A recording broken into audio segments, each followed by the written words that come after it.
नमस्कार दोस्तों, study point 99 पे आपका स्वागत है। आज हम इस वीडियो में बात करने वाले हैं बहादुर कहानी जो है यूपी बोर्ड के क्लास 12 हिंदी से कथा वस्तु से हमने बहादुर कहानी का सारांश लिया है।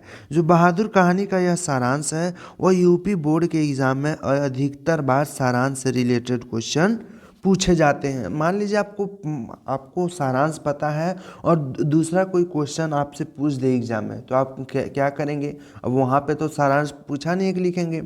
तो यदि आपको जो दूसरा क्वेश्चन पूछा है उसका आंसर नहीं पता है तो ये जो सारांश है इसी में से आप कुछ पॉइंट बना बना करके अपने से लिख देंगे तो भी आपको नंबर पूरा तो नहीं देगा, लेकिन कुछ नंबर आपको मिल जाएगा।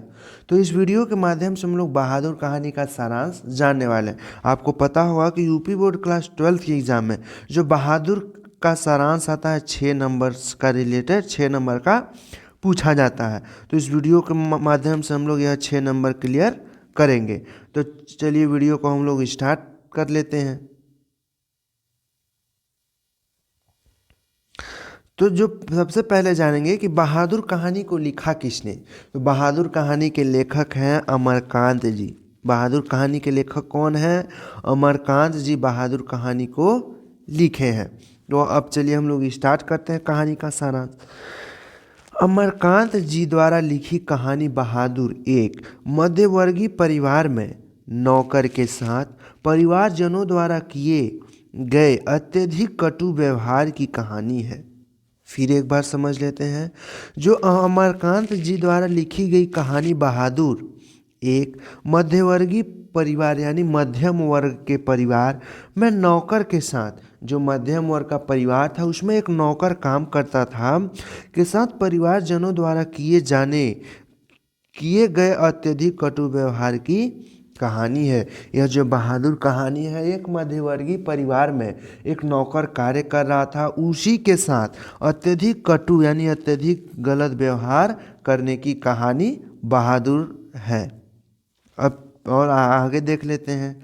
लेखक ने स्वयं को कहानी का पात्र बनाते हुए कहानी की आत्मकथात्मक रूप में रचना की है।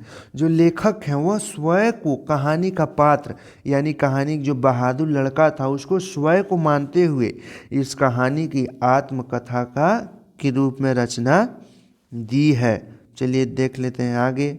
ये जो देखिए ये वाला जो पॉइंट है इतना बड़ा है, यह केवल समझने के लिए है इस कहानी में क्या है। इसको यदि आप लिखना चाहते हैं तो लिखेंगे, नहीं लिखना चाहते हैं तो नहीं लिखेंगे, कोई दिक्कत नहीं है। तो आगे से आप लोग लिखेंगे, यहाँ से आप लोग स्टार्ट करेंगे लिखना। देखिए क्या है, अपने में संपन्न रिश्तेदारों के घर नौकर द्वारा जुटाई सुविधा एवं शान को देखकर लेखक की पत्नी निर्मला स्वयं भी एक नौकर रखना चाहती हैं। अब फिर देख लेते हैं। अपने से संपन्न रिश्तेदारों के घर नौकर द्वारा जुटाई सुविधा एवं शान को देखकर लेखक की पत्नी, इस कहानी के लेखक कौन है? अमरकांत जी। उनकी पत्नी का नाम क्या है? निर्मला। निर्मला ने स्वयं भी एक नौकर रखना चाहती थी। आगे देखते हैं। बहादुर नेपाल का 12-13 साल का 12-13 साल का लड़का है। एक बहादुर नाम का लड़का है जो 12-13 साल का है, वह नेपाल में रहता है, जो अपनी माँ के दुर्व्यवहार से तंग आकर घर छोड़कर शहर चला आता है। जो बहादुर जो लड़का था वह अपने माँ के दुर्व्यवहार के कारण वह अपना अपना गांव छोड़ करके, घर छोड़ करके वह शहर आ जाता है। आगे देखते हैं। और निर्मला के परिवार में नौकर रख लिया जाता है। जो इस लेखक के जो अमरकांत जी हैं उनकी पत्नी जो निर्मला है वह अपने परिवार के लिए नौकर बहादुर को रख लेती हैं। आगे देखते हैं। निर्मला और उसका परिवार बहादुर के प्रति पहले तो अच्छा व्यवहार करते थे। जो निर्मला और उनका परिवार था वह जो नौकर बहादुर था उसके प्रति पहले तो अच्छा व्यवहार करते थे, परंतु धीरे धीरे कठोरता बरतने लगते हैं। परंतु धीरे धीरे बहादुर पे कठोरता बरतने लगते हैं। अब आगे देख लेते हैं आगे क्या है। आगे देखते हैं क्या है। आगे है, वह घर का सारा कार्य करता था। जो बहादुर था वह अपने घर का जहाँ कार्य करता था वहाँ का सारा कार्य बहादुर ही करता था। इसके बावजूद उसके साथ गाली गलौज से मारपीट तक की नौबत आ जाती थी। जो बहादुर लड़का था वह घर का सारा कार्य भी संभालता था, लेकिन इसके बावजूद भी जो घर वाले थे उसको गाली गलौज के साथ साथ मारपीट भी, उसको मारते पीटते फिर इसकी भी नौबत आ जाती थी। आगे देखते हैं, चोरी का झूठा इल्ज़ाम लगाकर उसे अपमानित किया जाता है। चोरी का, बहादुर पर चोरी का झूठा इल्ज़ाम लगा करके उसे अपमानित किया जाता है और पीटा जाता है। चोरी का झूठा इल्ज़ाम लगा करके उसे अपमानित तो किया जाता है, उसके साथ साथ उसको पीटा भी जाता है।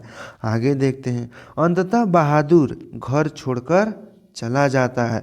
बाद में बहादुर वह जहाँ कार्य करता था उस घर को छोड़ करके चला जाता है। आगे देखते हैं आगे क्या है। अब परिवार के सभी सदस्य उसे ढूंढते हैं।